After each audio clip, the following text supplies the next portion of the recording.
Get my 6.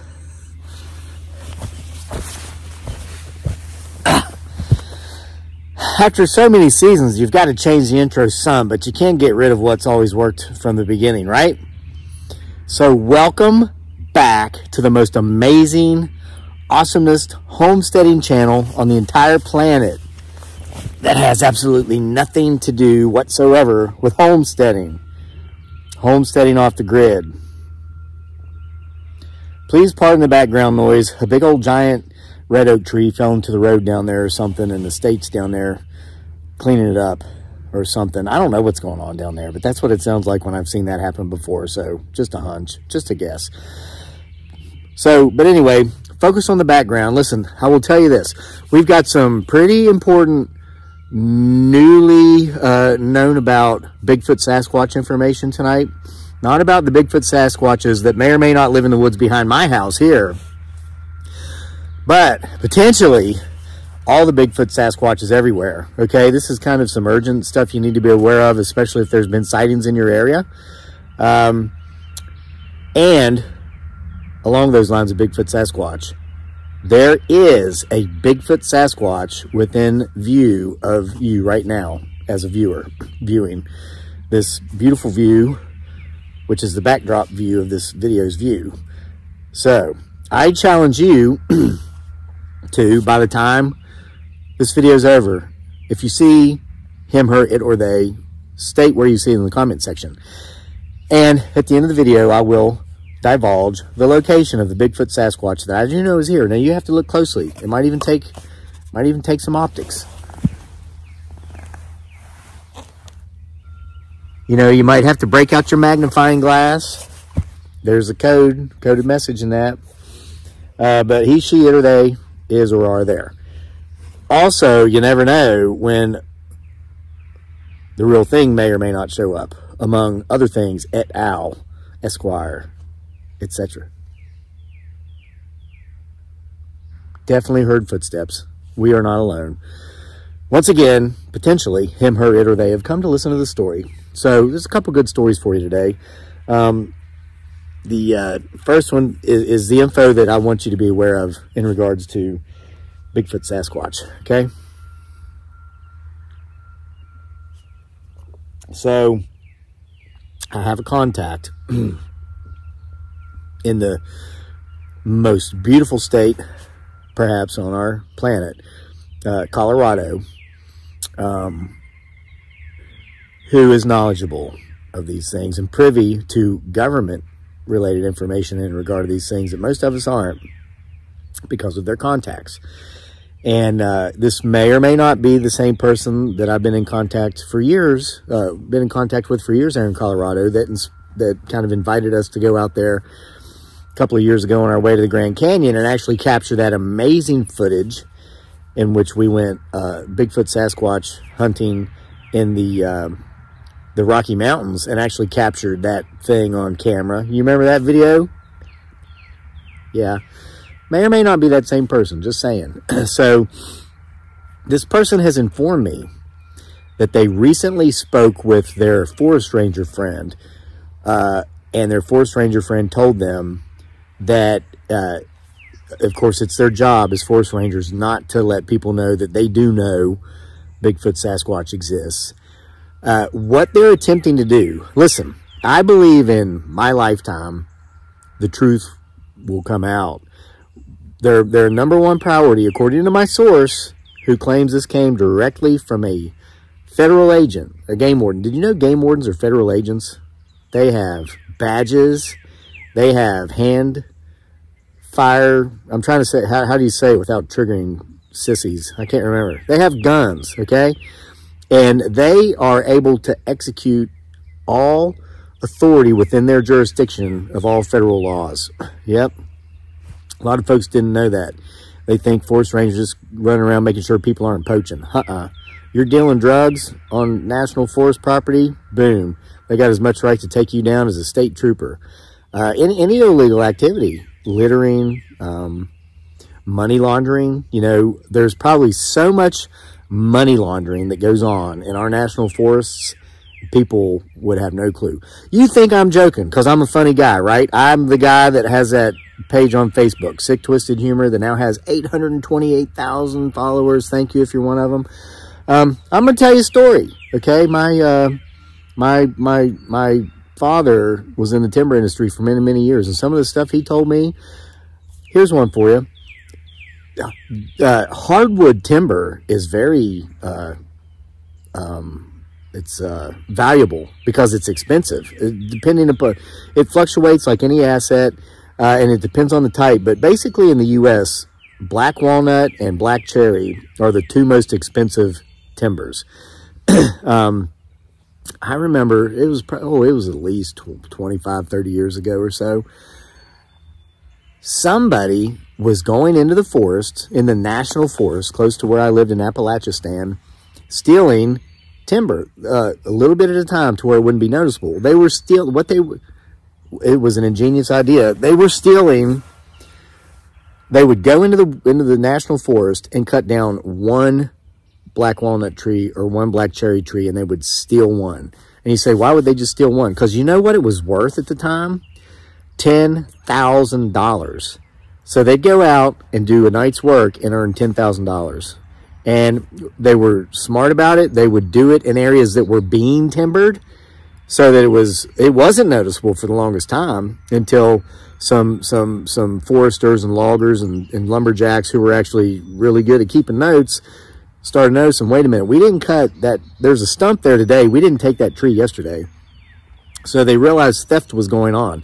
You figure if these people went out and worked every night, 30 nights in a month at $10,000 a night, that's $300,000 in a month they were making. And that's what they were doing.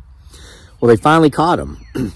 Here's how they were doing it. Listen to this. You think I'm out here joking and smoking?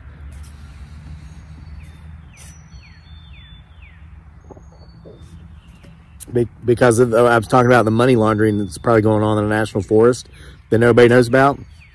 Here's how they were doing it. They had a school bus. You know, you can buy old school buses, and it's common in Appalachia and the Deep South for people to buy that. The school systems will auction them off when they get a new fleet, and they'll take them and park them in the woods somewhere and just take all the seats and stuff out of them and turn them into like a cabin, like a camp. The thieves, the timber thieves, had taken a school bus. They took all of the seats out of it.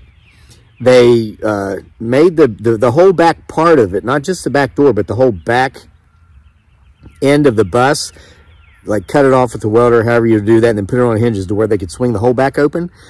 Put a winch up in the front of the bus, like right behind the driver's seat, and they would go out at night, cut down one black cherry tree or one black walnut tree, delimb it with their chainsaws, hook it up to the winch, drag it up into that bus, and they had all the windows of the bus blacked out, and then they just drive it home. And they had a buyer somewhere, somebody would buy these logs. $10,000 a night. Theft going on in the national forest back in West by God, Virginia. Finally caught them. Of course, they weren't convicted and incarcerated. So I'm telling you, so game wardens are worthy of so much more respect than I think a lot of people give them. They're not just out there protecting Bambi when it's not Bambi season. They're out there, hey, here's one for you. You know, one of the biggest ways they'll do drug deals in a national forest, like petty stuff, and you wouldn't have to worry about it in states like Virginia and the other states that have legalized recreational marijuana. But in places where they still like to harass poor people that can't afford attorneys, like West by God, Virginia, where they still, it's still illegal to smoke a joint, eat a Twinkie, and go to bed. But perfectly okay to drink a bottle of Jack and beat your wife and kids. Nothing wrong with that, right? But what they'll do is, there'll be just an old road, an old country road out in the national forest where people, go for joy rides, scenery drives. The dealer with this substance, I don't even want to say drugs. Marijuana, it's a plant. So they'll put it in like a pop can, literally like a pop can, and then they'll go by and they'll throw it out beside a tree, and then they'll tell the buyer, hey, go down such and so road, where the blue hole is, right? Everybody's favorite swimming hole. Go past that. There's a big old red oak up there on the left. You're going to see a Diet Coke can. That's where your stuff is. Get it and put the money in it. And the money better be there when I drive back through, or you're going to get beat up.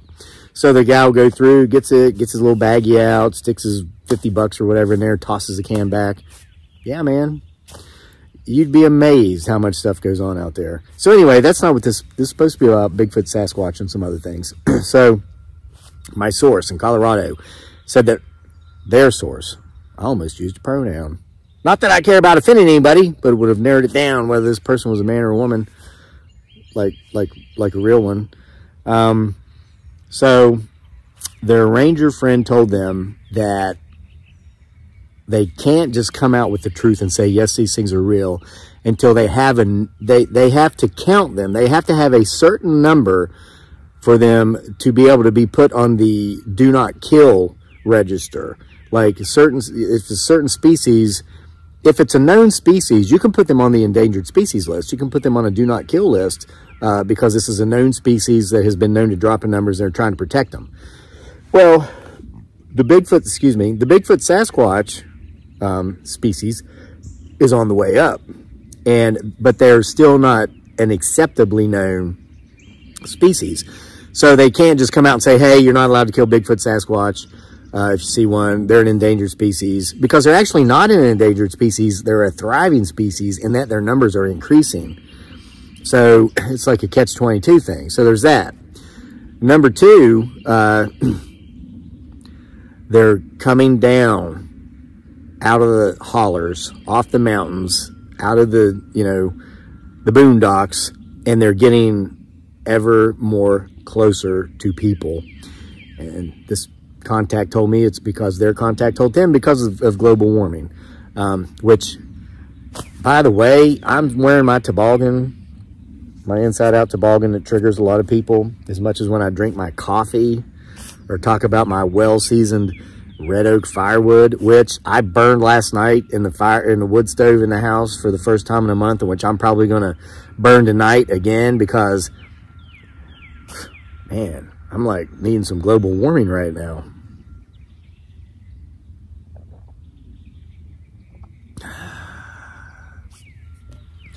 So, and according to my source's source, they're becoming more aggressive. So I don't know if it's like a food thing or a water thing, but they're getting closer to people. That's why there's more sightings. It has to do with changing weather, and you need to be careful. And my contact told me, because they know that I like to get out here and look for them, find them. I think we've captured him, her, it, or they at least 3 times on camera this spring since I've been back from the Philippines. There's an airplane. So, I got so motivated this past winter. I was over in the Philippines for 5 months, and I missed going out in the woods and looking for all the Bigfoot Sasquatches that may or may not be out here. I came home, went back out there in the lair, and caught them on camera 3 times, 3 weeks straight. Like every Friday, I would get them on camera. And those videos are on here. It's like nobody cared anymore. So I don't know. I just haven't been out there in a while. But so that's the urgent, important Bigfoot Sasquatch information I want to make you aware of. So now I'm just going to tell you a story. It's a heartwarming story. It has nothing to do with Bigfoot Sasquatch or anything cryptid or ghosts and paranormal, supernatural stuff. It has to do with something that I experienced today at a football game, okay? So I help coach. I'm an assistant coach of my son Daniel's team. And today our team played the 5-time defending league champions. And we were in that game the entire time and held them to within a touchdown. We didn't win. But let me tell you a couple things. We only have 6 players on our team, okay? If you're not familiar with flag football, there's 6 players on the field at all time. The other team, because we count them, they had 15. So they had 6 kids on offense and a different 6 kids on defense. So every time there was a change of possessions, they were sending in fresh kids. Our 6 kids have to play both sides of the ball for the entire game, and it's an hour long. So we're fortunate that we have 2 quarterbacks with this team this season, my son and another kid that is an awesome quarterback. And when I tell these stories, I don't mention children's names because they're minors, they're under 18. I don't have their permission, don't have their parents' permission. I wish I could because, I mean, I guess I just do it out of respect for their families. But this other quarterback on our team is the most patient and the most meticulously thinking quarterback I have seen in youth football. And I don't think he or his father, who's also one of our assistant coaches, understand just how far those two abilities right there alone will take that kid. Maybe the dad does, and he doesn't want the kid to know because they're both very humble. They're very humble. But it's amazing to have two such great quarterbacks on the same team. But since we've only got 6 kids, you know, and we alternate. One series, Daniel will be quarterback, and the next series, the other kid will be quarterback. And if Daniel started this weekend's game, then the other kid will start next weekend's game. We've got a really good system. One's not any better than the other. They're both really good at different aspects of the game. So they complement each other. I've never seen anything like it. For 13-year-old kids especially, it's great. But when they're not quarterbacking, they're playing receiver. So they're out there sprinting these routes. Sometimes they have to sprint down the field 30 or 40 yards. Then change of possession, they're on defense. They have to be safeties or middle linebackers, and they're chasing down the other team's receivers that are sprinting, making sure they don't catch the ball. It's so impressive to see what they do. And they give it their all, and at the end of every game, most of them can barely stand up. They're sweating. They're breathing hard. The other team, you look over at them, they look fresh for the most part. You can tell they just played a game, but they could probably play another one. And our kids literally just played twice as much football as them because they have to play both sides of the ball. And the other team, defending league champions for 5 years, had to give it everything they had to beat us by a touchdown. We had a lot of good things happen for us. We had a lot of things go right. We had a couple, 2 or 3 little things that just didn't go right that really, you know, cost us a game. But so proud of those kids. But here is what was heartwarming. This is touching. And as close as this game was, and as much as I was screaming for our kids, and we have a kid, it's one of my son's very good friends. He's come over and slept over at the house. Daniel stayed at his house, friends with his parents.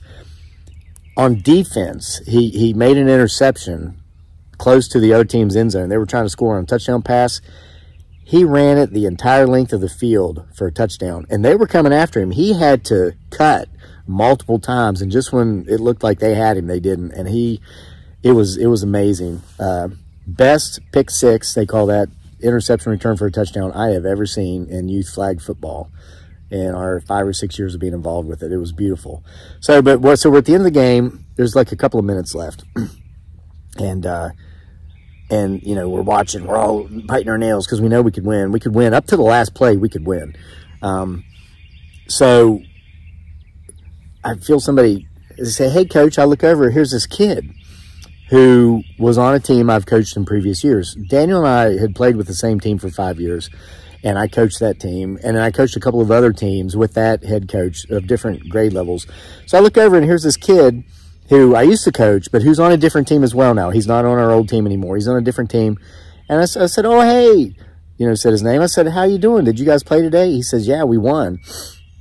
I said, "You did? Did you have a good game?" And he says, "Yeah, coach, I wanted to tell you that the last play of the game, our quarterback threw a Hail Mary, and everybody just went to the end zone.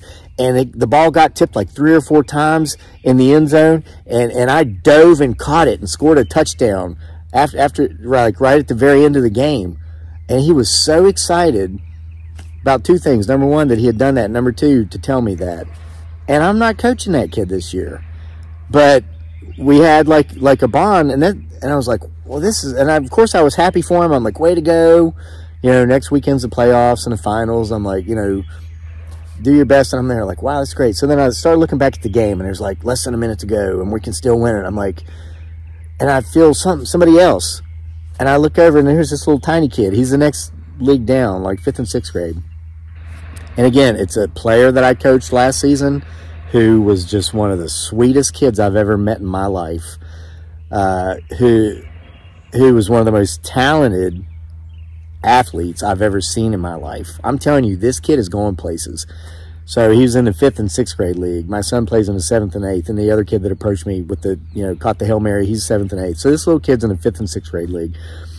Got to know his parents when I coached him. His father, like myself, is from West Bygod, Virginia. Grew up an hour away from me, and we're about the same age. I'm a little bit older, but we were there during the same era. And he went to WVU, West Virginia University. Great guy. He's got a great wife. They're great parents. It's no wonder their kid's a great kid. So I look over and here's this little kid. And I'm like, oh, hey, you know, say his name. How you doing? He says, I'm good, coach. I said, did you play yet? And he goes, no, we play next. You know, because these games, there's like a game every hour on the hour on 4 different fields all Saturday. And he says, hey, coach. I said, yeah. And he says, all the kids in my school tell me that you say I'm the best running back in the league. And I do say that because I believe it's true. And I said to him, I said, well, yeah, I do, because it's true. And you just saw him light up, and he's standing there just smiling like that. And you know, I keep tabs on these kids. And like when our game was over, I'll go watch. Like I went and watched half of that kid's game. And they were playing against a team I used to coach that this kid used to be on. So I got to see all those kids. So I'm cheering for kids on both teams, and parents are looking at me like, which team is this guy cheering for? Of course, those who are actually involved in their kids' lives and go to the practices and the games know exactly what's going on. But the ones that just show up on Saturdays or every other Saturdays when it's their turn instead of the spouse's turn. Yeah, and not to judge. I know a lot of people have multiple children and they can't be everywhere at once. Okay, we're fortunate to be like single child parents, so we can be everywhere at once. So I know that on his new team, they've got him playing quarterback, and that's great because we actually tested him at quarterback when we had him last season, and he was good, and he showed the potential to be great. But the reason we kept him at running back was just because he was such a good running back. He was the best in the league. Nobody could catch him. That's why all the kids in his school say that I say he's the best in the league, because he is. So I said, but I hear they got you at quarterback some this year. He goes, yeah, my new coach has me quarterbacking. And I said, well, I'm willing to bet you're probably the best quarterback in the league now too, aren't you? And he just smiled. And he said, okay, coach, bye. I got to go to the game. I'm like, all right, bye. And he took off. And this kid's not arrogant. He's humble. He's soft-spoken. He's just a sweet kid. Matter of fact, last year in the fall season, just before we left to go to the Philippines, the last game that I coached before we had to go to the Philippines, the kids knew it. And he was on, their team was awesome. We won like 5 straight games. Best coaching record and team record we've had in the league. So we're leaving. I'm like, all right, kids, see you next season or whatever. This kid comes running up to me and gives me a hug, and he said, I'm going to miss you, coach. And I just rubbed his head and said, I'm going to miss you too. You know, said his name. And then all the kids like just came at me. You know, it's like they all wanted to give me a hug, but he was the one that broke the ice and did it, and so the others did too. I almost cried. But my point to all this is, and I missed the end of the game. I don't know how the game ended because I was talking to these kids that aren't on my team, but that were on teams I used to coach. And that, so we kind of, you know, built a rapport, got to know their parents, friends with their parents of both of those kids. And so we lost the game. We lost this nail biter, right? So was I upset? Not at all. Not at all, because our team played their hearts out. I understand the challenge they're up against being that they've got to be on the field the entire game, where every team they play, their kids are only on the field half the game. They did their best. That's just how it goes. It is just a game. It's youth sports. But the way those other 2 kids made me feel by approaching me, one to share the good news with me, and one just to kind of get maybe some confirmation from the coach that always talked him up, you know, maybe talk him up a little bit again before the game. It's like I would have never said in the beginning, well, I want to coach so that those sort of things will happen. But because those things do happen, that's why I have the greatest appreciation for being a coach. You know, I love the game. I love the aspect of it. I love doing it. You know, at practice, it's great. There's like 5 of us dads that actually train with the kids at practice, because otherwise they can't run offensive plays because there's no defense to run it against. So us 40 and 50-year-old dads are out there getting all worn out. That's fun. I enjoy it. But to know that you somehow make an impact in a young person's life to the degree to where they seek you out and come to you to share information with you and just to talk to you, even if it's just to say hi, it's like, wow, all that time was absolutely worth it. So anyway, that's all I had for you today. Be careful out there if you're in the potential Bigfoot Sasquatch territories. According to my source's source, they're coming down, getting closer to people. And let me tell you, once you start gifting them, like if you decide to feed them and stuff, you better be prepared to do it for the long haul, because I've done that off and on, and I still gift them. I just don't always show it so much. A lot of the activity we have here, I just don't put on video anymore, because we have had stalkers. We've had some Bigfoot Sasquatch research groups actually come out and try to find, or try to, you know, cite what I've found so they can take credit for it. And so I don't want to lead them, you know, but there's been times where I've stopped gifting, I've stopped feeding. They will knock over my firewood piles. Actually, they knocked over a ton of my firewood this winter while I was gone, because I was in Southeast Asia all winter. They weren't getting any apples. They weren't getting any Snickers bars. They weren't getting any Twinkies or pepperoni. My mouth's starting to water. So anyway, just be careful, okay? So with all that said, I'm going to get on my beast back here and head on back down to the house and start me a well-seasoned red oak firewood fire in my wood stove, because talking about global warming, I'm not feeling it right now. It's mid-May and I'm freezing my backside off. See y'all for more next time here at the greatest homesteading channel on the entire planet that has absolutely nothing to do with homesteading. Homesteading off the grid. Oh, let me show you that Bigfoot Sasquatch. See if you were right.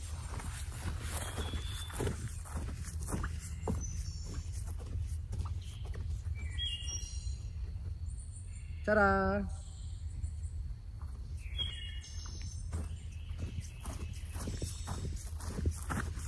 See? So this is something new I'm going to try to do. Hey, decoys work with fowl hunting and turkey hunting and even deer hunting. So I'm going to try to remember to bring this with me most of the videos. I'm going to put it somewhere, see if you can find it during the video. By the way, I do have the Sick Twisted Humor Facebook page. 2 or 3 times a day, I'll put this guy out in the woods somewhere on a firewood pile and take a picture, post it and say, find a Bigfoot Sasquatch. Thousands of people are playing that game. You should go over there, because it'll train you to get better at seeing the real thing out here when I make these videos. All right. See ya.